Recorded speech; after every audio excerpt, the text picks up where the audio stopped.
Hello, bonjour à tous et toutes, c'est Nesendil et aujourd'hui on va faire le point sur les juments, sur Hacienda et Nausicaa.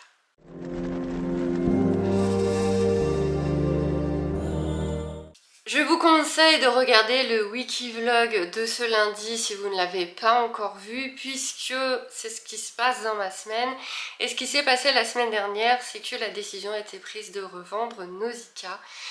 Décision très difficile et on va en discuter un petit peu dans cette vidéo, enfin du moins je vais en discuter un petit peu, parce que j'ai eu énormément de messages sur un point que je veux voir avec vous. Et aussi tout simplement faire le point sur qu'est-ce qui va se passer maintenant pour les juments. Donc vraiment à l'instant T, on est mercredi 25 quand j'enregistre cette vidéo. Il va peut-être y avoir des changements ce mois-ci, le mois prochain, dans 3 mois. Je referai au fur et à mesure, je vous tiendrai au courant au fur et à mesure parce que c'est très important pour moi que vous soyez tenus au courant. Tout simplement parce que c'est logique, c'est un échange. Mais aussi si Nausicaa s'en va, j'ai pas envie qu'on me demande tous les jours allô Nausicaa, comment va Nausicaa? Je veux que les choses soient claires pour pas avoir tout le temps les mêmes messages. Donc Nausicaa est en vente pour une raison 100% financière. J'ai tout expliqué dans le wiki-vlog, allez le voir si ce n'est pas déjà fait.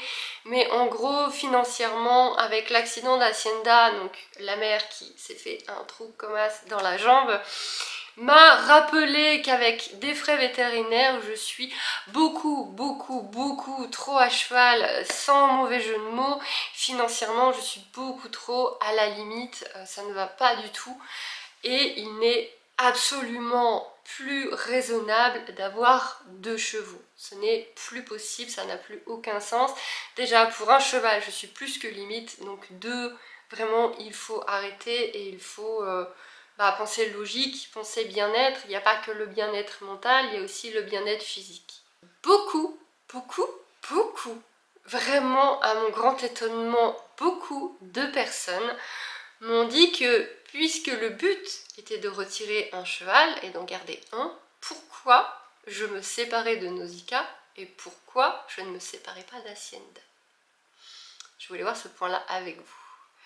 Donc oui, Nausicaa est un rêve, c'est un cheval vraiment génialissime. Je n'ai eu qu'un poulain dans ma vie et j'ai fait The Poulain.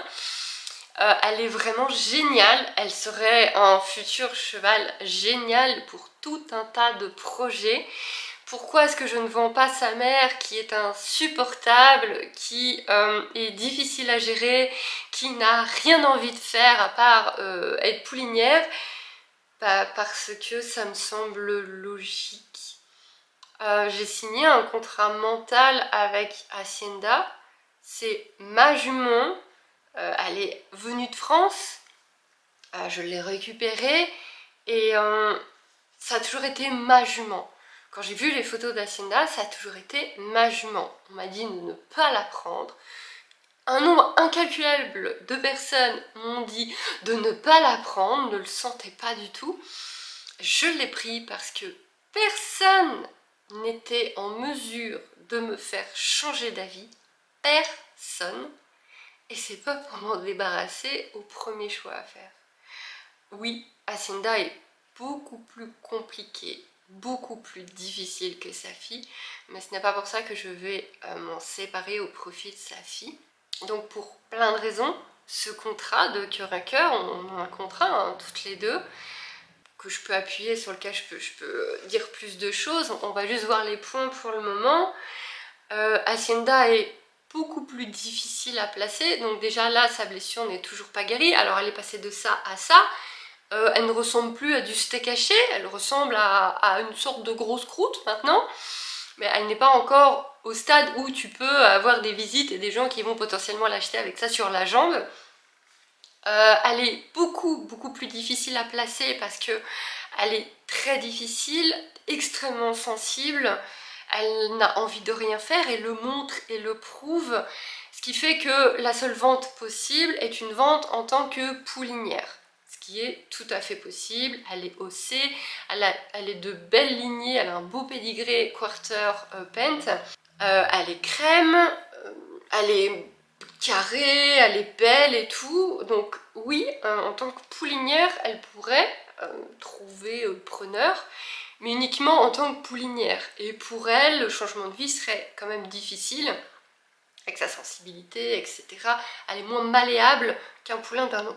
Nausicaa justement n'a qu'un an, 1 an et 4 mois, et pour elle c'est beaucoup plus facile de changer de vie, de passer à autre chose. Je ne dis pas que ça va être 100% facile, je préviens même les gens qui viennent la voir de ce point-là, puisqu'elle est très liée à sa mère encore à son âge, mais c'est beaucoup plus facile, c'est comme un enfant qui déménage et qui change d'école, ou quand nous on quitte le cocon familial et qu'on prend notre premier logement, il y a des difficultés, mais c'est plus facile qu'un adulte où du jour au lendemain on lui dit tu changes totalement de vie et puis tais-toi, hein, allez, ferme-la, tu vas là-bas et puis tu te tais.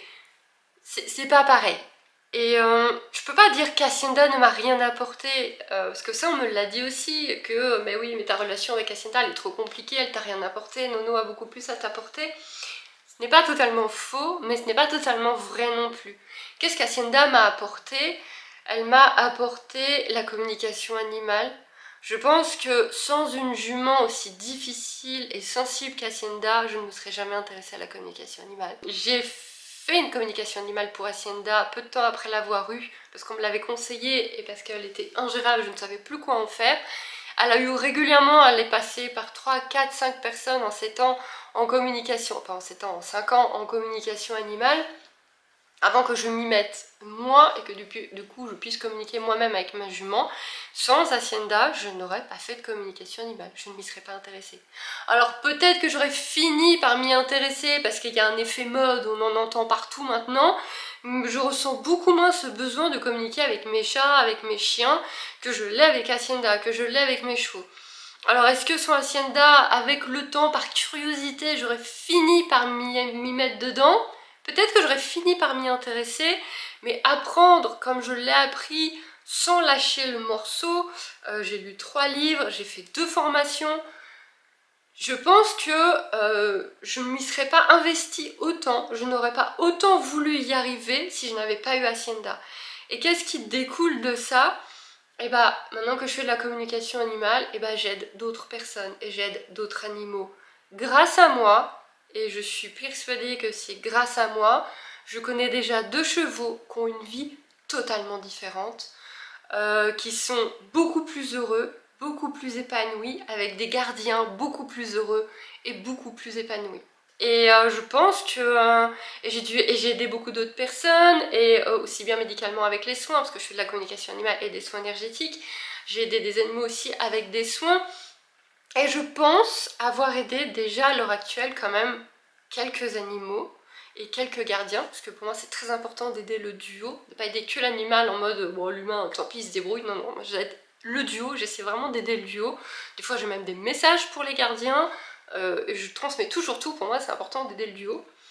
Je pense avoir aidé des gens, je pense vraiment avoir aidé des gens et des animaux, et sans Hacienda je l'aurais pas fait. Et donc je ne peux pas lui dire Ciao, je préfère ta fille. Non, je peux pas faire ça.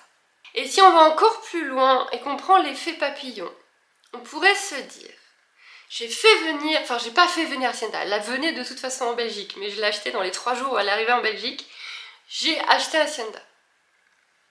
Et puis finalement, je lui ai fait faire un poulain. Et ce poulain, finalement, je le garde pas pour moi, je le revends. Et si je le vends à la personne que j'espère, ce poulain va grandir, va faire de l'équithérapie, donc va aider, donc le projet futur c'est donc d'aider des enfants et des adolescents. Et peut-être que le cheval que j'ai fait naître, il va aider des enfants et des adolescents, et que dans ces enfants et ces adolescents, il y en a qui vont devenir médecins, qui vont devenir scientifiques et qui vont soigner une maladie qu'on ne savait pas encore soigner. On ne sait pas, ça peut aller très loin l'effet papillon. Et j'ai contribué à ça en faisant naître Nono, mais surtout en la confiant à quelqu'un d'autre qui va lui permettre d'aider. Parce que là, à l'heure actuelle, donc il y a 2 personnes qui étaient vraiment intéressées par Nono. Donc là, tout de suite, j'ai la réponse que d'une personne qui est vraiment très intéressée. Il reste le souci du logement, puisque toutes les bonnes pensions de sa ville, de son coin, sont sur liste d'attente, il n'y a pas de place. Si ça se fait avec cette personne-là, donc ça je vous tiendrai au courant au fur et à mesure, Nono, dans 1, 2, 3 ans, elle va aider des enfants et des adolescents. Alors que si je la garde moi, ok, on va s'amuser, on va faire un peu d'équifile, un peu de cirque, on va faire des balades. Je vais pas sauver le monde, hein. Alors que là, elle peut faire des grandes choses. Du coup, qu'est-ce qui va se passer? Eh ben, normalement, Nono s'en va et va donc vivre dans un bien meilleur endroit qu'on est actuellement. Ça, c'est pas dur. Et Hacienda, eh ben, va être laissée avec moi-même. C'est-à-dire que malgré tout ce que je viens de vous dire, je commence à avoir quand même un petit côté...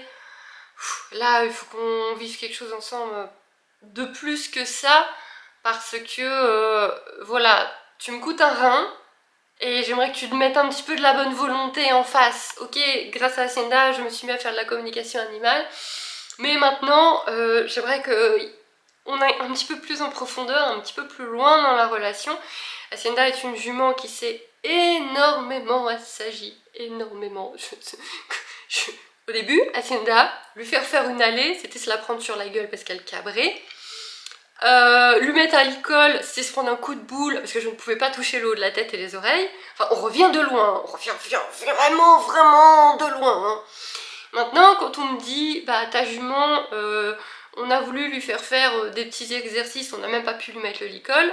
Voilà, on n'est pas encore parfait. On n'est pas encore parfait.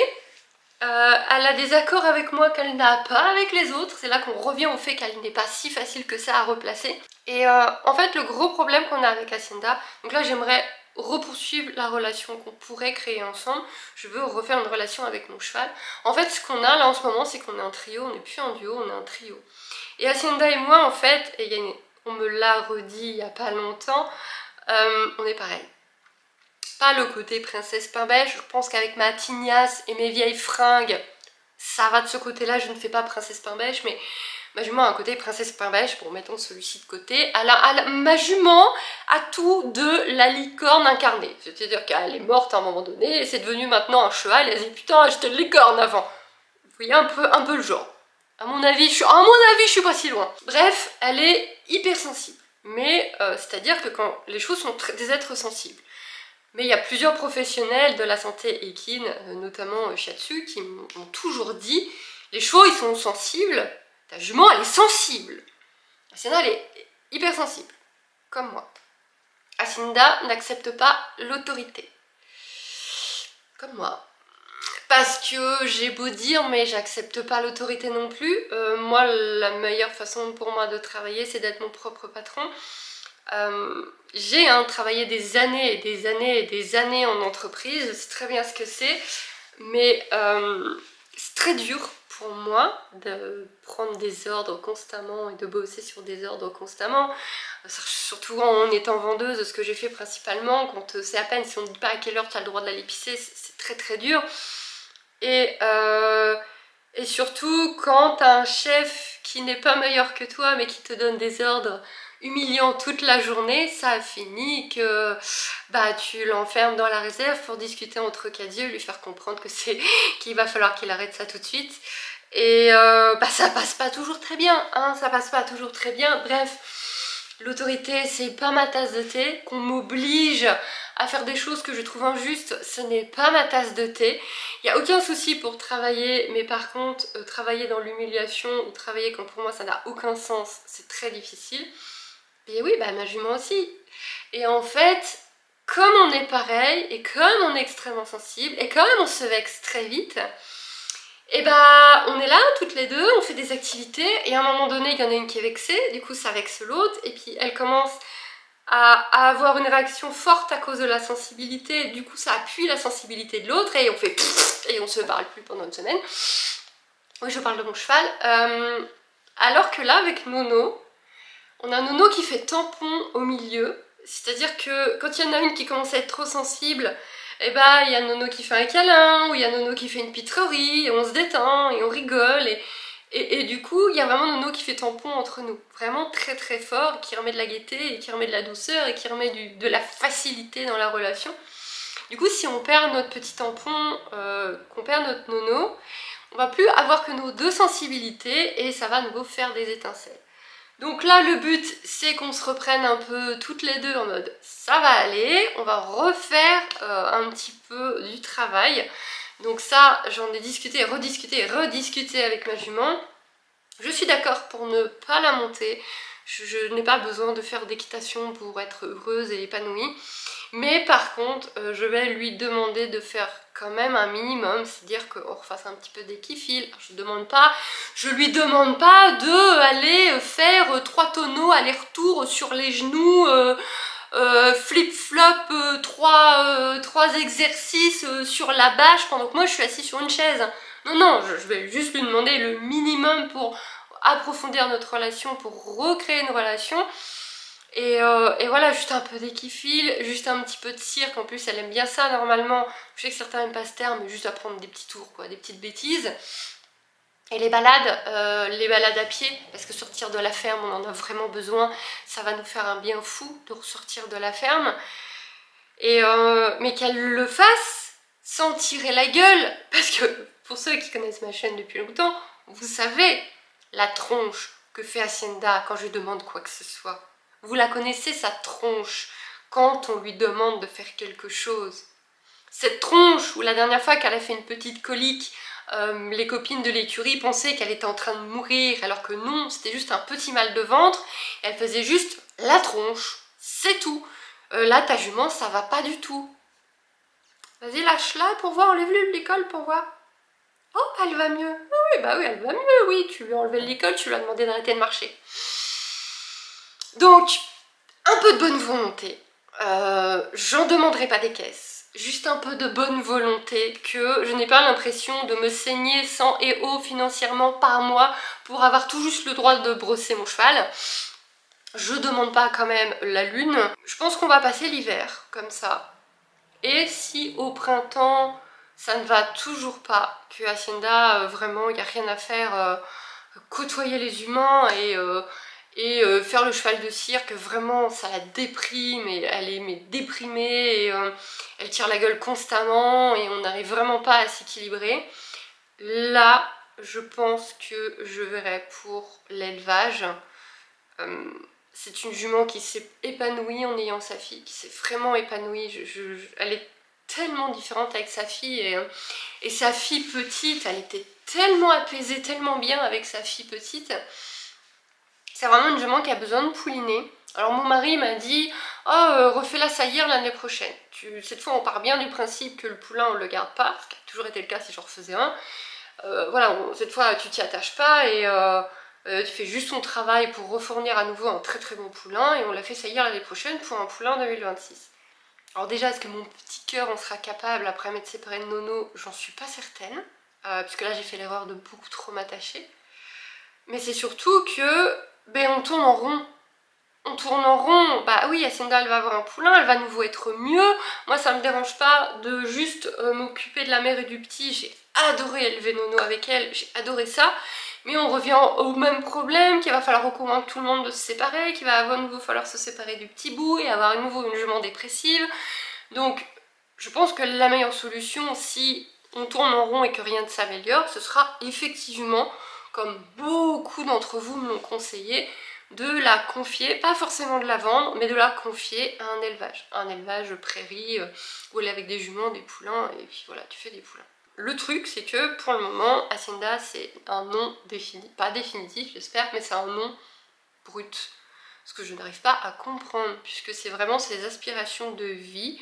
Mais quand je les lui propose, alors j'ai pas d'endroit concret à lui montrer, mais quand je lui propose de lui chercher un très bon éleveur de campagne tranquille, la réponse est non. Bah au printemps, si elle a montré aucune bonne volonté, qu'on n'arrive pas à s'équilibrer, qu'on n'arrive pas à être heureux ensemble, là, que ce soit oui ou non, je chercherai peut-être cette solution. Inutile de vous prévenir que si je confie Hacienda quelque part et qu'on n'a plus Nono, les chevaux, faudra pas trop m'en parler pendant un moment. Je m'occuperai des vôtres en communication animale, mais me demandez pas, oh, il y aura un nouveau cheval. Bon. Et ouais, c'est compliqué.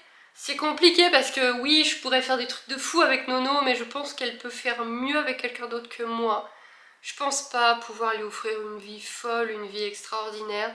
On n'est pas dans un super endroit, on n'est pas dans un endroit extraordinaire et je pense qu'elle mérite d'aller dans un super endroit et apprendre plein de choses et avoir une vie voilà, pleine d'aventures avec quelqu'un d'autre, même si la décision a été extrêmement difficile.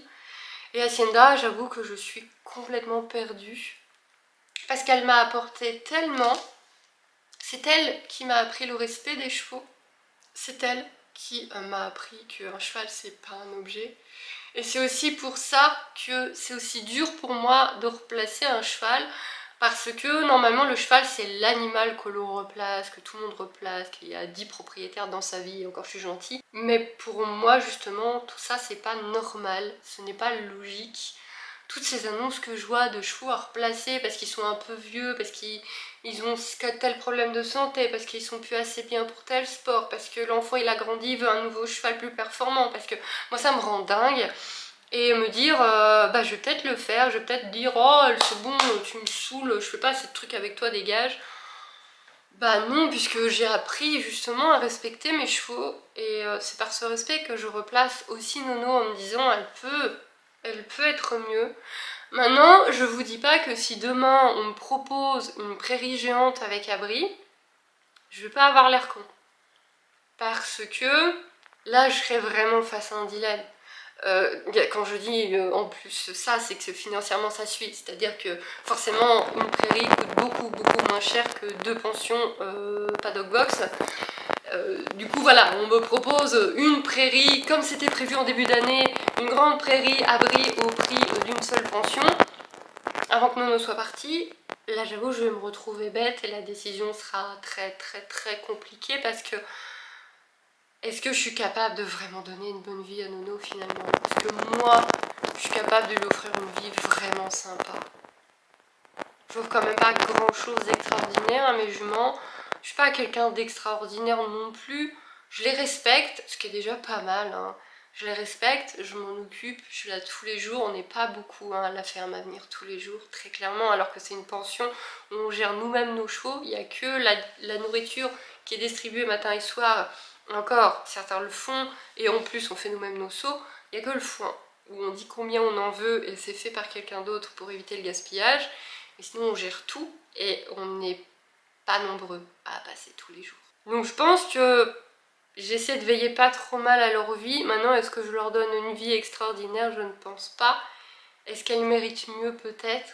Est-ce que finalement céder Nono dans une chouette famille et mettre Hacienda dans un élevage dès maintenant ne serait pas l'idéal, et à leur dire au revoir et leur dire ok allez maintenant vous allez avoir une meilleure vie? Je ne sais pas, je suis complètement perdue. Le fait de me séparer de Nono, en fait j'avais plein de projets, j'avais vraiment plein de projets. Hacienda c'était retravailler tranquillement sans se prendre la tête, parce qu'on fera refaire des balades, vraiment pas se prendre la tête, et effectivement très certainement refaire une saillie l'année prochaine, et avec Nono s'éclater, s'amuser, faire les cons, et dans quelques années effectivement faire venir des jeunes en mal-être, en problème de confiance en soi, etc. pour que pendant 1 heure, 2 heures, 3 heures, le mercredi après-midi ou le week-end, ils s'occupent de Nono et voient qu'en fait ils sont parfaitement capables de faire des choses, et voilà, plus le côté apaisant des chevaux, etc. À la base j'avais ça, mais je pense que on peut le faire mieux que moi, en fait. Je pense qu'on peut vraiment le faire mieux que moi. Et voilà, je voulais vous tenir au courant parce que je reçois beaucoup de messages. Il y a vraiment énormément de personnes qui m'ont dit de garder Nono mais pas Hacienda, donc je voulais vraiment remettre ce plan là avec vous, que psychologiquement, moralement, je ne peux pas faire ça à ma jument. Je comprends que les élevages le fassent, attention, je ne dis pas qu'il ne faut pas faire ça.